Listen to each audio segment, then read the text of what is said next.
Hello everyone, welcome to Baba IS. Now today we will cover our current affairs module for 28th of May, okay? और आपको इस content की PDF हमारे Telegram channel पे हमेशा की तरह मिलेगी. So please subscribe to our Telegram channel. Also please subscribe to our YouTube channel and press the bell icon, जो कि कोई भी अपडेट होती है, नए नए वीडियोज़ आते हैं तो आप तक वो पहुँचे. ये हमारा कंटेंट है आज के लिए. सबसे पहले हम देखेंगे फेथ ट्रायल्स, ओके? इसमें 2 ड्रग्स का ट्रायल हो रहा है to measure their efficiency against the corona virus. दूसरा हम देखेंगे dugong, which is a marine animal, okay? Marine animal है ये, और ये वेजिटेरियन है. गल्फ़ ऑफ मन्नार में मिलता है, हम सबको पता है, ओके? तो इसकी सर्वाइवल को अभी काफ़ी हार्म हो रहा है, तो वो देखेंगे. तीसरा जो हमारा टॉपिक है वो है doctrine of force majeure, okay? ये एक कॉन्ट्रैक्चुअल टर्मिनोलॉजी है, ओके?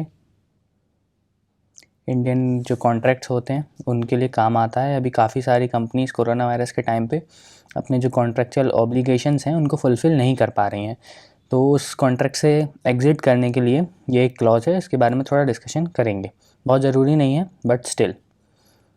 जो चौथा टॉपिक है हमारा, that is Korean armistice agreement, okay?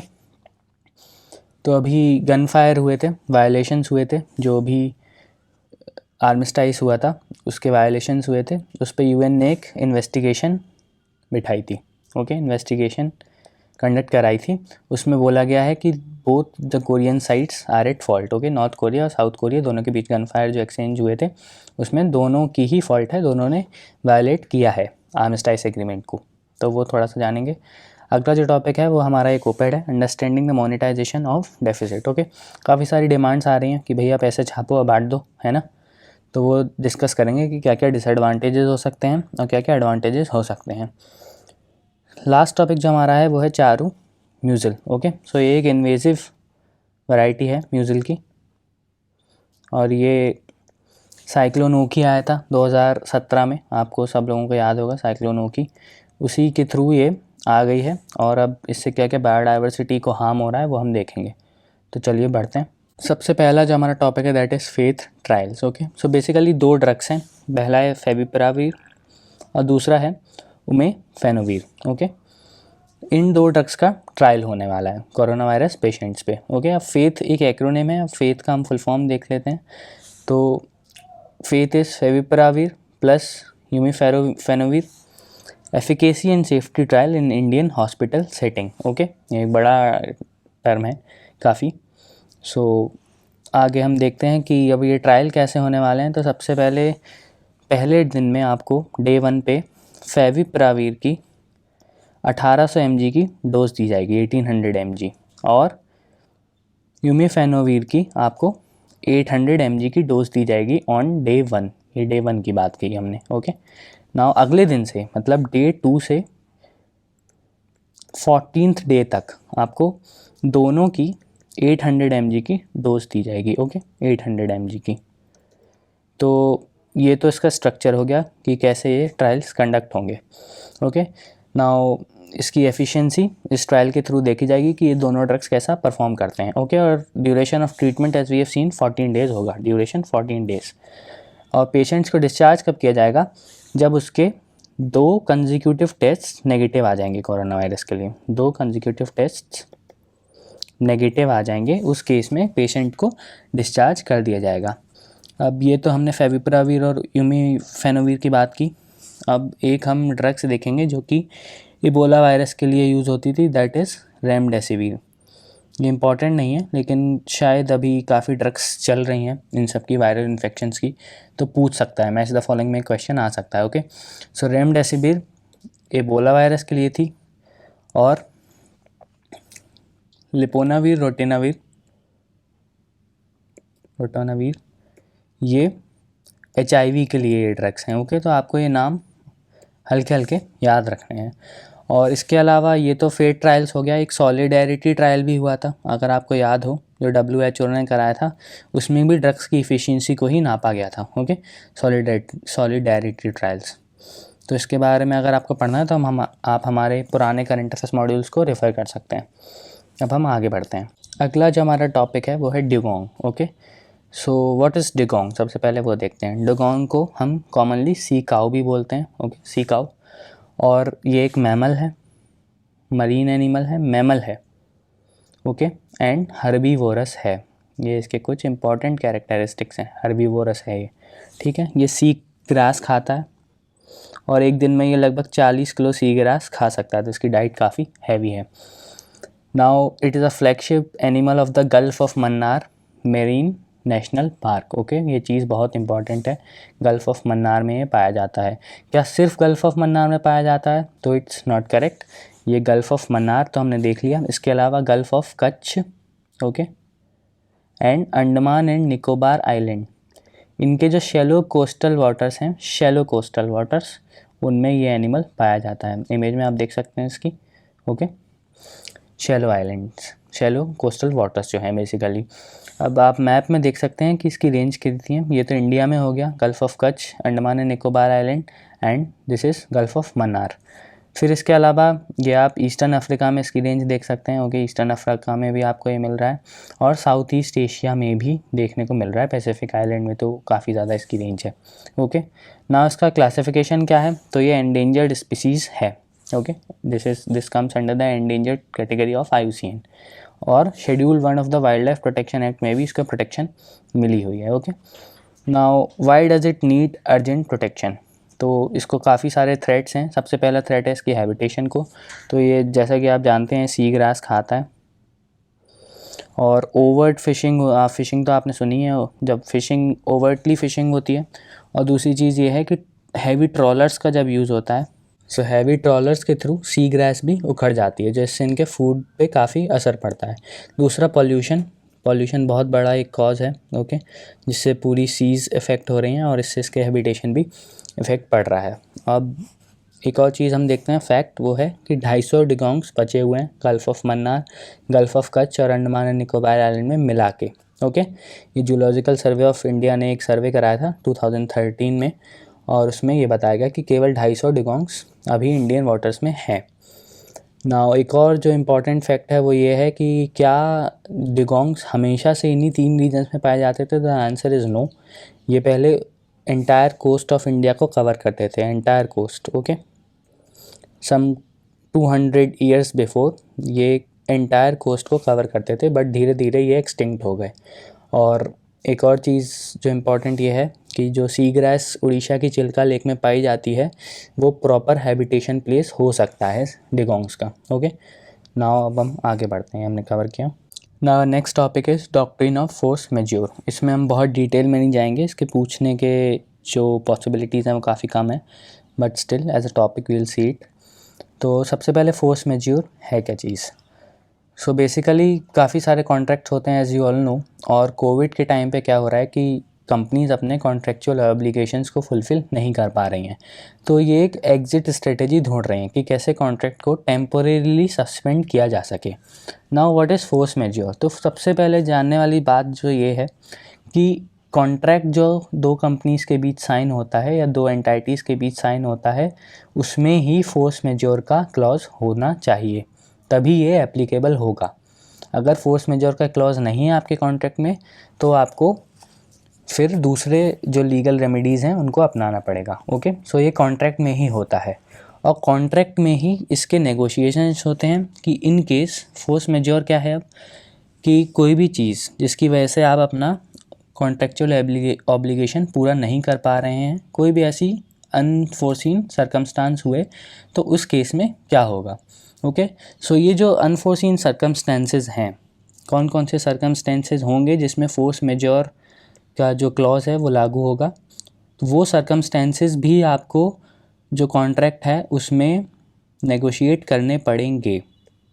ये आपको ये चीज़ याद रखनी है कि कॉन्ट्रैक्ट में ही सब कुछ होगा, कॉन्ट्रैक्ट के बाहर कुछ नहीं होगा। कॉन्ट्रैक्ट में दिया रहेगा कि अगर जैसे एपिडेमिक आया तो उस केस में हमको क्या करना है, ये भी कॉन्ट्रैक्ट में ही दिया है। क्या आपको सस्पेंड करना है, क्या आपको वो कॉन्ट्रैक्ट पूरी तरीके से टर्मिनेट करना है, ये कॉन्ट्रैक्ट के ही क्लॉज में दिया होगा, और वही सारी चीज़ें आपको इन्फोर्स करनी पड़ेंगी, ओके। सो यही है डॉक्ट्रिन ऑफ फोर्स मेजर, कि आपके कॉन्ट्रैक्ट में एक ऐसा क्लॉज है जो कि अगर आप अपनी कोई भी अनफोर्सीन सर्कमस्टेंसेस, जो सर्कमस्टेंसेस ऑलरेडी उस क्लॉज में दिए होंगे, कि ये क्लॉजेज हैं। उसमें पेंडेमिक्स हो सकते हैं, एपिडेमिक्स हो सकते हैं, भाई फ्लड्स हो सकती हैं, अगर आपकी इंडस्ट्री उससे रिलेटेड है, वाटर से रिलेटेड है, फ्लड्स हो सकती हैं, फिर ड्राई स्पेल्स हो सकते हैं। ऐसे काफ़ी सारे क्लॉजेस हो सकते हैं, वो आपको खुद नेगोशिएट करने हैं अपने नीड्स के हिसाब से। सो वही है कि अगर आप अपने कॉन्ट्रेक्चुअल ऑब्लिगेशंस फुलफ़िल नहीं कर पा रहे हैं तो ये एक टेम्पोरेरी एग्जिट स्ट्रेटजी है। ओके, दूसरा एक जो हमारा कॉन्सेप्ट है वो है डॉक्ट्रिन ऑफ फ्रस्ट्रेशन। अब फ्रस्ट्रेशन में क्या होता है और डिफरेंस क्या है? तो फ्रस्ट्रेशन तो सबसे पहले इंडियन कॉन्ट्रैक्ट एक्ट में दिया हुआ है। ओके, फोर्स मेजोर बहुत ज़्यादा डिस्क्रिप्टिव नहीं है हमारे, आपको सेक्शन 32 में थोड़ा रेफरेंस मिलता है इसका, बट जो डॉक्ट्रिन ऑफ फ्रस्ट्रेशन है उसको इंडियन कॉन्ट्रैक्ट एक्ट में डिफाइन किया गया है। अब डॉक्ट्रिन ऑफ फ्रस्ट्रेशन में ऐसा होता है कि ये परमानेंटली आप कॉन्ट्रैक्ट से बाहर आ जाते हैं, इसका नेचर परमानेंट होता है, ये याद रखिएगा। और इसमें कोई ऐसी कंडीशन नहीं होती है, जैसा कि मैंने आपको बताया कि डॉक्ट्रिन ऑफ फोर्स मेजोर में आपके कॉन्ट्रैक्ट में ही सब दिया हुआ है कि आपको किन किन परिस्थितियों में कैसे कैसे रिस्पॉन्सेस देने हैं, बट फ्रस्ट्रेशन में ऐसा कुछ भी नहीं है। एक अनफोर्सिन सर्कमस्टेंस आया जो कि आपके कॉन्ट्रैक्ट में डिफाइंड ही नहीं है, तो आप परमानेंटली बाहर आ सकते हैं अपने कॉन्ट्रैक्ट से। तो this is doctrine of frustration. तीसरा जो रेमेडी होता है वो है एडेंडम का। एडेंडम ज़रूरत नहीं पड़ेगी इसकी, बट फिर भी हम देख लेते हैं। एक होता है एडेंडम। एडेंडम में क्या होता है, ये एक फ्रेश कॉन्ट्रैक्ट होता है कि भाई कंडीशंस चूँकि अब चेंज हो चुकी हैं, तो हमारा जो फॉर्मर कॉन्ट्रैक्ट है वो काम नहीं आ रहा है, तो हम एक फ़्रेश कॉन्ट्रैक्ट साइन करेंगे। ओके, तो ये addendum is a fresh contract, अलग अलग कंडीशंस में फिर दोबारा रीनेगोशिएट आप कर सकते हो अपने कॉन्ट्रैक्ट को। तो यही था the doctrine of force majeure. Hope आपको समझ आया होगा, लीगल टर्मिनोलॉजी है थोड़ी। Now we'll move forward. अगला टॉपिक है हमारा कोरियन आर्मिस्टाइस एग्रीमेंट। अब ये कोरियन आर्मिस्टाइस जो एग्रीमेंट था वो साइन हुआ था 27 जुलाई 1953, 27 जुलाई 1953। ओके, इस तारीख को ये साइन किया था। अब ये साइन किसने किया था? तो मिलिट्री कमांडर्स एक साइड पे थे, हमारे मिलिट्री कमांडर्स चाइना के और नॉर्थ कोरिया के, और दूसरी साइड था US led United Nations command. Okay, ये आपको याद रखना है, इसमें साउथ कोरिया इन्वॉल्व नहीं था। US led United Nations command और एक साइड चाइना और नॉर्थ कोरिया के कमांडर्स, इनने ये आर्मिस्टाइस एग्रीमेंट साइन किया था। ये ट्रीटी नहीं है, ये आपको याद रखना है, बस एक आर्मिस्टाइस एग्रीमेंट है, मतलब बस लड़ाई रुकी हुई है, कोई ट्रीटी नहीं है, उसमें कोई भी फिक्स्ड क्लॉज नहीं है।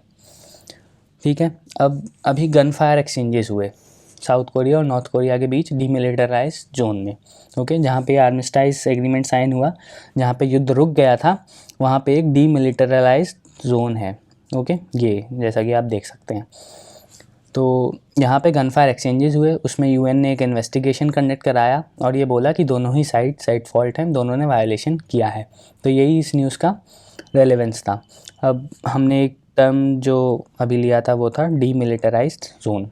तो डीमिलिटराइज्ड जोन क्या है? So it is basically 2 kilometre buffer area.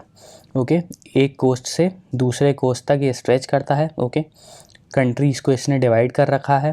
Okay, और यहाँ पर एक पीस विलेज है पनमुनजोम, ये जैसा आपको इस डायग्राम में दिख सकता है, ये इस डीमिलिटराइज्ड जोन में ही है। ओके, और यहीं पर पनमुनजोम में अभी किम जोंग उन और डोनाल्ड ट्रम्प की एक मीटिंग हुई थी, तो ये इसलिए इम्पॉर्टेंट हो जाता है।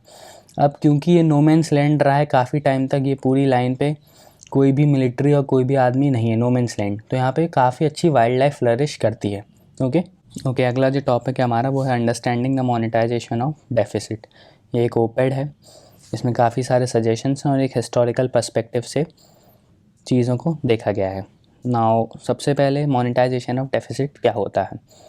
जो भी सरकार बोरो करती है, मान लीजिए I am the government and I took 25,000 crore of loan from the public. Okay, अब मेरे पास दो ऑप्शंस हैं, एक तो ये कि मैंने जो आपसे पैसा लिया है वो मैं कहीं इन्वेस्ट करूं और उससे जो पैसा मेरा बने उससे मैं अपना लोन आप लोगों को चुका दूं वापस। दूसरा क्या है कि भाई मैं आरबीआई से बोलूं कि मैंने 25,000 करोड़ मार्केट से लिए हैं, आप इतने पैसे प्रिंट कीजिए और लोगों को दे दीजिए। तो ये दो तरीके हैं।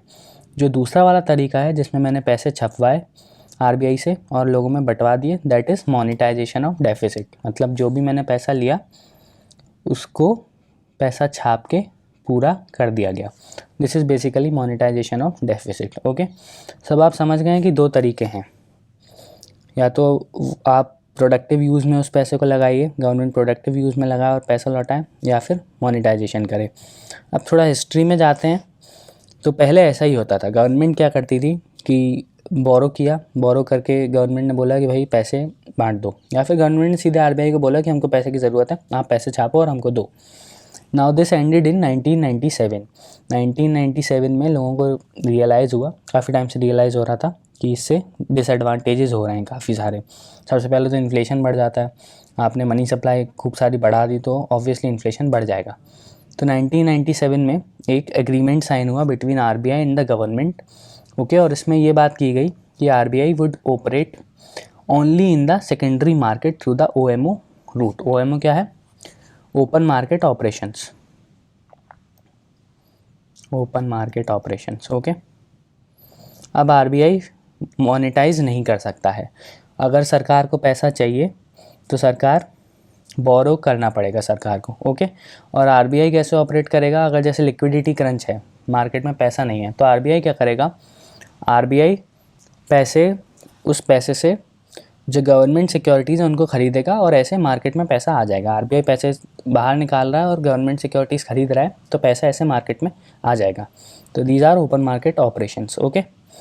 दूसरी एक और चीज़ हुई कि जो ओपन मार्केट ऑपरेशंस हैं वो लिक्विडिटी इंस्ट्रूमेंट की तरह ही यूज़ किए जाएंगे। व्हाट दिस मीन्स कि अगर लिक्विडिटी क्रंच है मार्केट में या लिक्विडिटी ज़्यादा है, तो उसको एब्जॉर्ब करने के लिए या मार्केट में लिक्विडिटी डालने के लिए ही ऑपरेशंस किए जा सकते हैं, ना कि सरकार को बचाने के लिए, ओके। अब इसके बाद जो fiscal responsibility and budget management act था उसको अमेंड किया गया 2017 में। और इसमें कहा गया कि अगर सरकार पे पैसा है ही नहीं भाई, सेविंग्स है ही नहीं मार्केट में, सरकार को पैसा लगाना है और कहीं भी पैसा है ही नहीं, बोरो करने के लिए पैसा ही नहीं है, उस केस में क्या होगा? उस केस में आरबीआई को मोनेटाइज करना पड़ेगा। तो जो एफआरबीएम का अमेंडमेंट हुआ था 2017 में, उसमें एक स्पेशल सर्कमस्टांस वाला क्लॉज डाला गया था, ओके। नाउ जो हमारा एग्रीमेंट हुआ था 1997 में, उसके क्या क्या आउटकम्स हुए वो हम देखते हैं, ओके। तो सबसे पहले तो गवर्नमेंट जो है वो मार्केट से बोरो करने लगी, आरबीआई ने उसको पैसा देना बंद कर दिया, तो अब वो मार्केट से बोरो कर रही है। मार्केट से बोरो करेगी तो क्या होगा? इंटरेस्ट रेट्स बढ़ जाएंगे, ओके। आप लोगों से पैसा ले रहे हो, लोग आपको पैसा देंगे तो कुछ एक्सपेक्ट भी तो करेंगे भाई, तो interest rates went up, okay. और इंटरेस्ट रेट जब बढ़ी बैंक्स की, वो तो ओवरऑल एक पूरा फिनोमेनन होता है, एक इंटरेस्ट रेट बढ़ेगी मतलब अक्रॉस सेक्टर इंटरेस्ट रेट बढ़ेंगी, तो बैंक्स की भी इंटरेस्ट रेट बढ़ी। और जब बैंक्स की इंटरेस्ट रेट बढ़ी तो लोगों ने सेविंग्स करना चालू कर दिया, बैंक में पैसा जमा करेंगे, अच्छी इंटरेस्ट रेट पे मिलेगा, तो लोगों ने सेविंग्स करनी चालू की, ओके। और उसकी वजह से मार्केट में पैसा बढ़ा, इन्वेस्टमेंट हुआ और ग्रोथ बूम, एक जो बूम था वो हमारी इकोनॉमी में चालू हुआ। जो हमने 9% ग्रोथ रेट देखी थी वो इसी फिनोमेनन का एक रिज़ल्ट था कि हमारी इकोनॉमी में सेविंग्स बहुत ज़्यादा थी, ओके। दूसरा जो एक इम्पॉर्टेंट आउटकम था वो ये था कि अभी तक गवर्नमेंट अपने हिसाब से पैसा खर्च कर रही थी, अपने हिसाब से मोनेटाइज करवा रही थी आरबीआई से।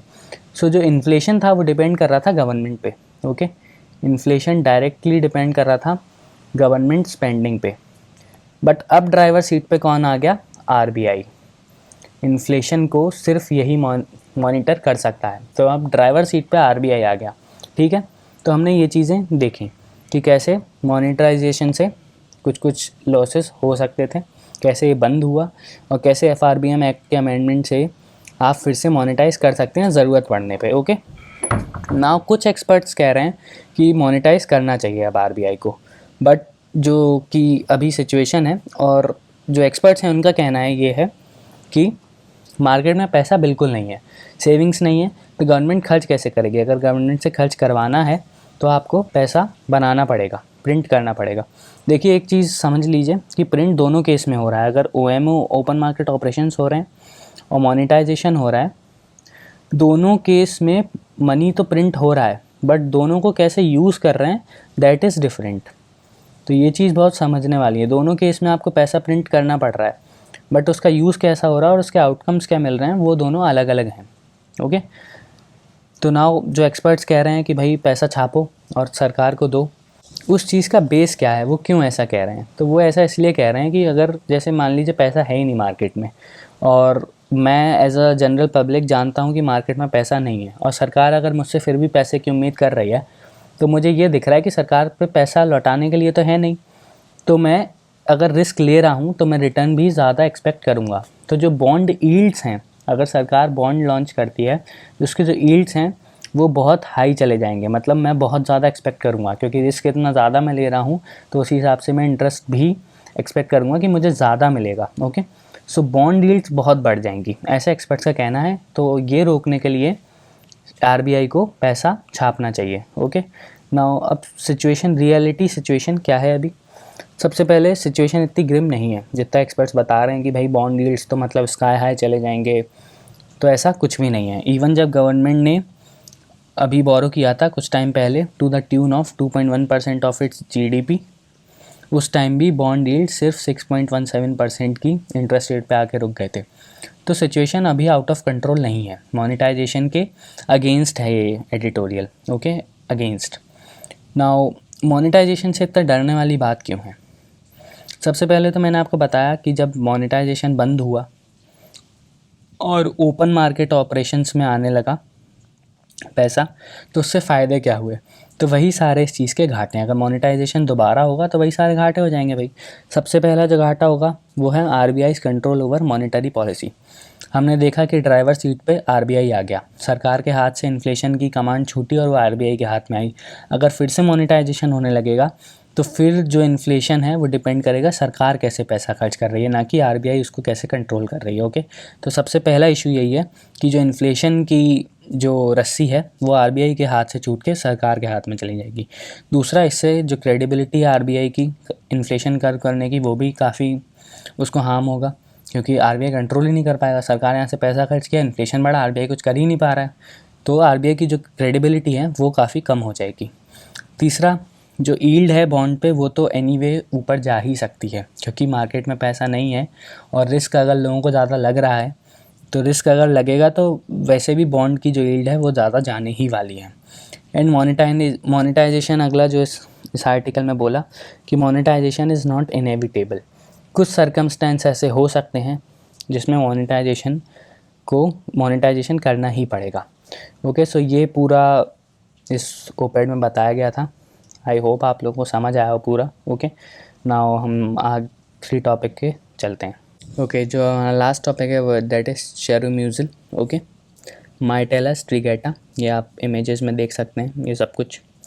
तो ये एक इन्वेजिव स्पीसीज़ है South and Central American coast की। ओके, और ये बैकवाटर्स ऑफ केरला में फैल रही है, जैसे कि वेम्बनाड लेक, अष्टामुड़ी लेक, इनके बैकवाटर्स में ये काफ़ी फैल रहा है और इसने एशियन ग्रीन म्यूजिल को रिप्लेस कर दिया है ऑलमोस्ट कम्प्लीटली। ओके, ऑल्सो इसने edible oyster that is called Magallana bilineata और लोकल लैंग्वेज में इसको बोलते हैं मोरिंगा, इसको भी रिप्लेस कर दिया है धीरे धीरे। ऑल्दो इट इज़ एडिबल है ये चीज़, ये आपको याद रखनी है, एडिबल है, बट इससे बायोडाइवर्सिटी लॉस काफ़ी हो रहा है। ओके, बायोडाइवर्सिटी लॉस काफ़ी ज़्यादा हो रहा है। दूसरी चीज़, इससे जो श्रिम्प फार्मर्स उनके लिवलीहुड्स को भी काफ़ी इफ़ेक्ट पड़ रहा है। अभी आई कैसे, भारत में पहुंची कैसे, तो इसका आंसर है साइक्लोन ओखी। आपको याद होगा कि ये साइक्लोन 2017 में आया था, साइक्लोन ओखी, और इसी से ये सेंट्रल और साउथ अमेरिकन कंट्रीज से, कोस्ट से ये इंडिया आ गई है म्यूजिल। ओके, सो इसका यही रिलेवेंस था कि इसने रिप्लेस कर दिया है हमारे एशियन ग्रीन म्यूजिल को। एडिबल है ये आपको याद रखना है। ओके, और ये कहाँ से आई है, और ये एक इन्वेसिव स्पीसीज़ है। मोस्टली जो सबसे ज़्यादा affected area that is Ashtamudi lake, Kerala में बैक वाटर्स में है ये। ओके, यह हमारा आज का करंट अफेयर्स ख़त्म होता है। आपसे कल मुलाकात होगी। थैंक